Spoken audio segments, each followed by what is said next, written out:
అందరికీ నమస్కారం. నా పేరు బిటి సురేష్.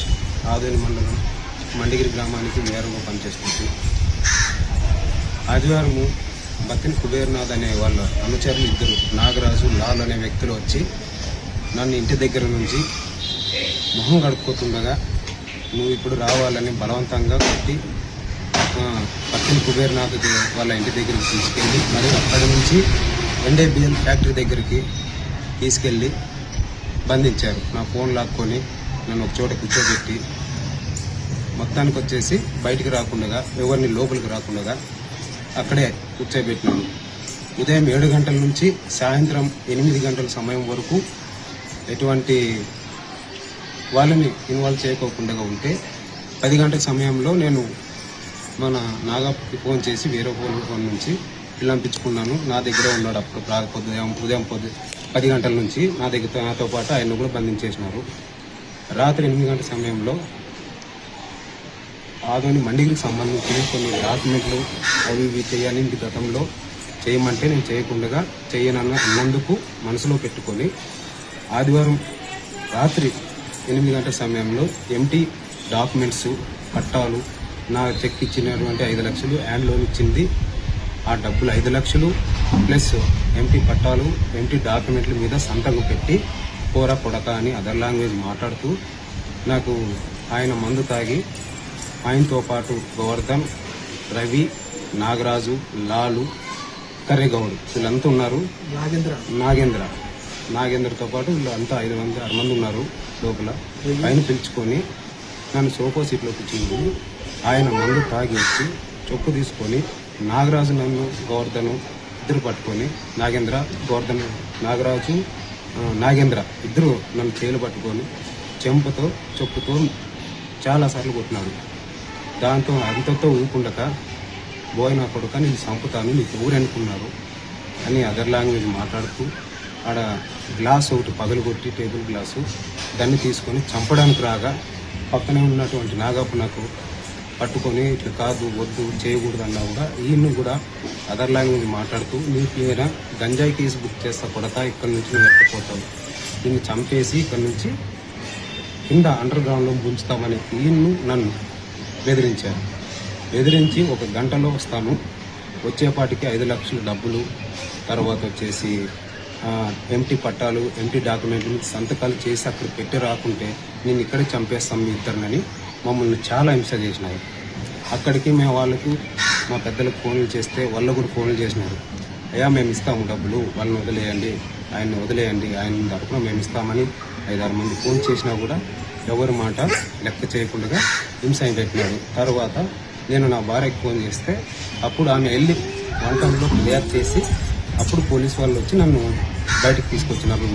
నాగప్పని లేకపోతే అక్కడ పొరపాటున ఫోను నాకు రాకుంటే నన్ను చంపేసిన పెద్ద ఆశ్చర్యపోవాల్సిన సంగతి లేదు. అతని రైతులో ఇంతమంది ఉన్నారని మీకు మీ వాళ్ళు బోయవాళ్ళు ఎమ్మెల్యేలు ఉన్నారని, అధ్యక్షురాలు కృష్ణమ్మక్క ఉన్నారని, ఎమ్మెల్సీ బీటీ నాయుడు ఉన్నారని, మీ బోయల వాళ్ళు ఉన్నారని నువ్వు నిలుగుతావా, మీ వాళ్ళు ఎవ్వరూ నిన్ను కాపాడరు, ఏమైనా నిన్ను చంపే తీరుతానని 1 గంటలో వచ్చి నేను చంపేస్తానని వెళ్ళిపోయినాను. అప్పుడు నేను వీళ్ళు ఫోన్ చేస్తే వీళ్ళు కంప్లైంట్ చేసి SSR ఇద్దరు కానిస్టేబుల్ వచ్చి నన్ను స్టేషన్కి తోలుకురావడం జరిగింది.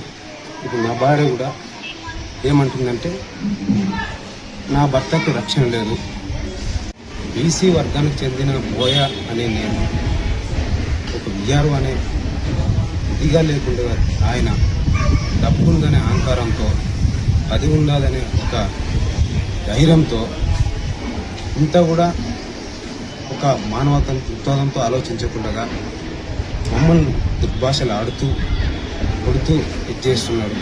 దీన్నంటే ఇక్కడితో వదలము. మాకు అవమానానికి చాలా ఇదైపోయింది, చాలా అవమానం జరిగింది సమాజంలో. ఇన్ని రోజులు ప్రజల్లోకి నేను ఎప్పుడు ఇలాంటి దాంట్లో ఎప్పుడూ రాలేను. నాకే గవర్నమెంట్ ఉద్యోగస్తులకైనటువంటి నాకే రక్షణ లేకుంటే సామాన్య ప్రజలకి ఇంకేం రక్షణ ఉంటుంది? ఆయన చేతులు ఇంకా ఎంతమంది బలైనారో. అక్కడ ఉండే సీసీ కెమెరాలు అన్నీ తీసుకొని సిఐ గారు, ఎస్ఐ గారు, డిఎస్పీ, ఎస్పీ, డీజీ, ఐజీ వీళ్ళందరూ వాళ్ళని ఎంక్వైరీ చేసి ఆయన్ని డబ్బుందనే అహంకారం తొక్కి పదవి నుంచి సస్పెండ్ చేయాలని నన్ను డిమాండ్ చేస్తున్నాను. ఈయన డబ్బు పదవి ఏదైనా నేను నీకు గంటలో నేను అనుకున్నది చేస్తానన్న ధీమాను కొద్దిగా అణిచివేయాలని అధికారులను ప్రభుత్వాన్ని కోరుతున్నాను. నేను అనుకుంటే అధికారం నా కాళ్ళ కింద ఉంది అని అహంకారంతో మాట్లాడుతున్నాడు. అదేవిధంగా అంతేకాకుండా బీసీ అనే కులాన్ని వ్యతిరేకించి చూపించి నువ్వు బోయోడైతే పెద్ద ఇదే అనే కులాన్ని దుర్భాషలాడుతూ ఆయన అహంకారం అంతా విచ్చలవిడిగా తాగి చాలా అరాచకం చేసినాడు మా పైన తాడు. దయచేసి ఆయన్ని సస్పెండ్ చేసి దీన్నంటూ నేను వదలను. వీలైతే కోర్టుకు పోతా, హైకోర్టుకు కూడా పోతా. దీన్ని ఎట్టి పరిస్థితుల్లోనూ నాకు న్యాయం చేయవలసిందిగా ఉద్యోగస్తులు, పోలీసు వారిని, తర్వాత మన పొలిటికల్ అందరినీ, గవర్నమెంట్ వాళ్ళని నేను న్యాయం చేయవలసిందిగా తెలియజేస్తున్నాను.